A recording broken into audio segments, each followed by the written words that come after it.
All right, we are back with the GSMC Wrestling Laureate podcast, brought to you by the GSMC Sports Network.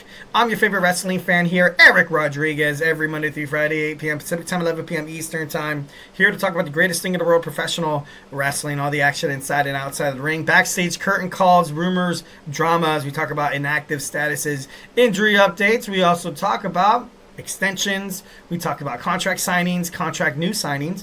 We talk about promotions like the NWA, like the GCW, like Deathlock Professional Wrestling, New Japan Professional Wrestling, Stardom, WWE, AEW makes major news in the world of professional wrestling. We talk about it here on this show. So without further ado, let's go and jump on into our fifth and final segment of the night before I bid you farewell.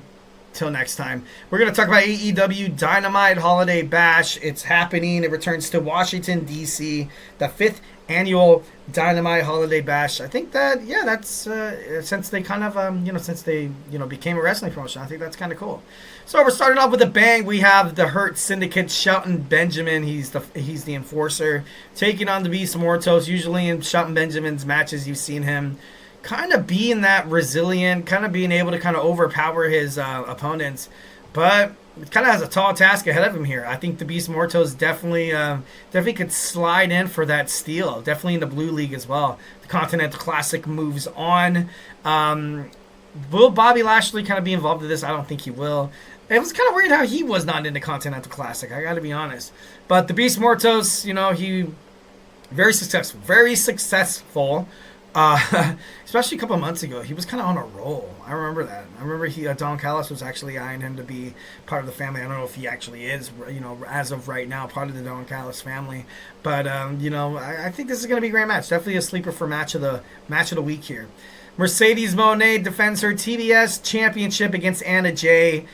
This match would be so amazing, which would be so great if you found out that that somebody actually had a chance to dethrone Mercedes Mone. Mercedes Mone, she's cool and all, definitely love, respect, she's cool, whatever. But you kind of have to get the title to somebody else. The women's division right now in AEW is kind of suffering.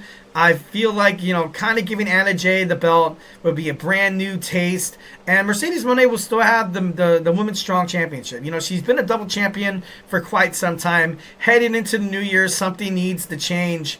And, having Anna Jay represent that mid-card title, I feel like would be phenomenal. I feel like it'd be great.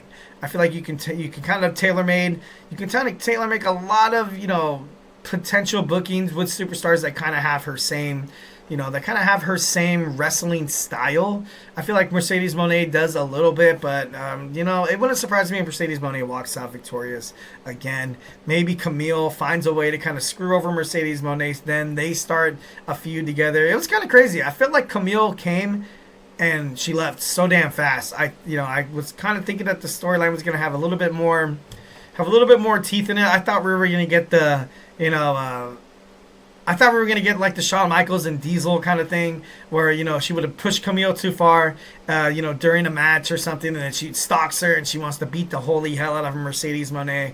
But instead we got an on the ramp that, oh my God, he did this. You're fired. Oh my God, you can't fire me. I quit. You know what I mean? I don't know. For me, I felt that was kind of a letdown. But that was just me. Especially bringing in somebody like Camille, who obviously very prestigious in the wrestling world.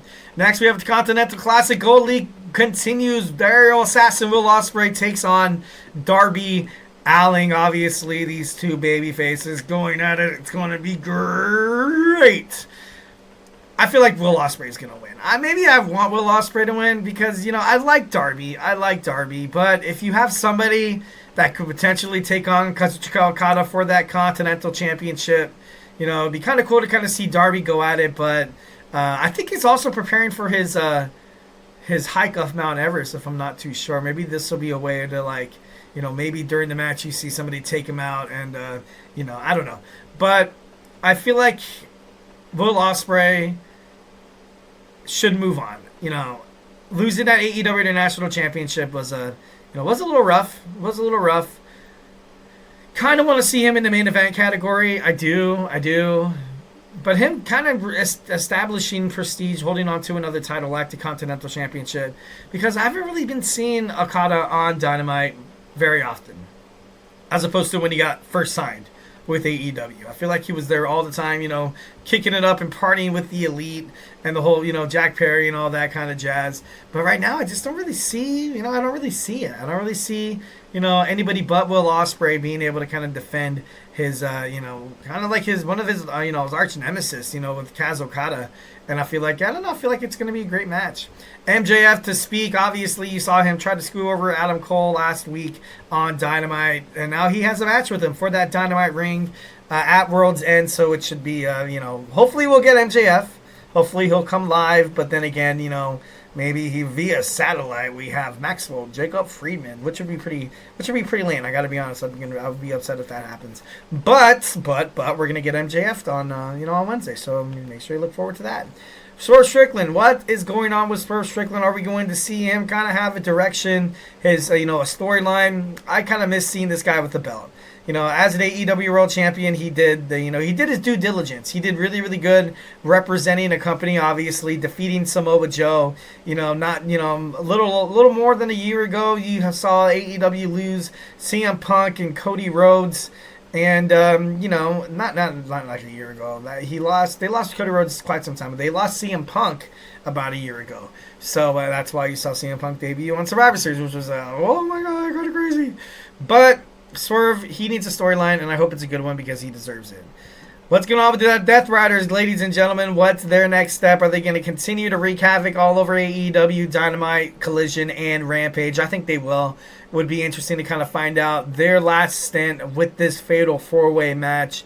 Maybe try to, get somewhere with Switchblade Jay White, trying to attack Orange Cassidy, or trying to find a way to kind of divide the four and, have Hangman Adam Page kind of, turn Hangman against everybody.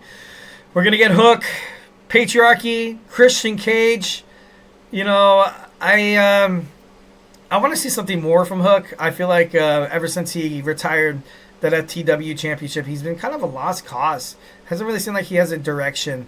Would be interesting if you see Jon Moxley being put in a spot where Christian Cage comes in and he tries to cash in at World's End, and obviously to screw over Christian Cage, one of his arch nemesis at the time. You have Hook. Screw over Christian Cage.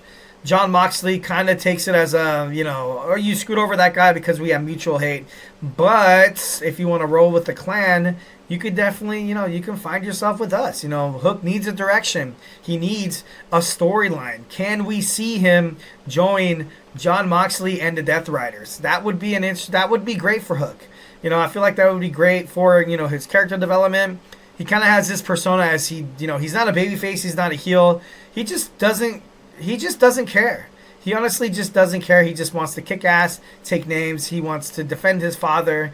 Obviously, it would be pretty interesting to see Taz come back from an injury, and he would be part of this new Death Riders club. Because I feel like they need one more guy. Like I said, I feel like within the next month or two or whatever, I feel like Wheeler Yuta's going to be kicked out, or he's going to change his mind. But right now, he's still kind of, I don't know. It just doesn't seem like he's, in the right spot at the moment. But Hook joining Jon Moxley, it's a possibility. I would definitely love to see something like that. And it would be great for, the cold-hearted, handsome devil to kind of have a storyline where he can kind of further show how relentless and how passionate, how heartless that this guy can actually be. All right, guys, so thank you so much for tuning into the show. Definitely giving you guys my love during this holiday season. Make sure you enjoy it, hold your loved ones closer. Definitely want you guys to embrace the holiday spirit. Definitely Merry Christmas, Happy Hanukkah, whatever you guys celebrate, or if you don't, whatever, it's all good in the neighborhood. Just spread some cheer. Thank you so much for tuning in to the GSMC Wrestling Laureate podcast, brought to you by the GSMC Sports Network. Follow us on Twitter/X, Instagram, TikTok, and Facebook for more content and updates. And don't forget to Superman punch that like and subscribe button to the show so you can get some notifications whenever we go live. Make sure you guys tune into all the other shows. Make sure you guys check us out on the GSMC Sports Network and the GSMC Podcasting Network on YouTube. We have college football podcasts. We have NFL podcasts. We have all-around podcasts. Make sure you guys tune into all these amazing guys because they're truly amazing and talented at what they do. Stay tuned for the Dead Ball podcast with my boy Emran, the man with the hottest takes in the sports entertainment industry. Make sure you guys stay tuned for that. That's it for me. Signing off. Stay beautiful, but most importantly, love you.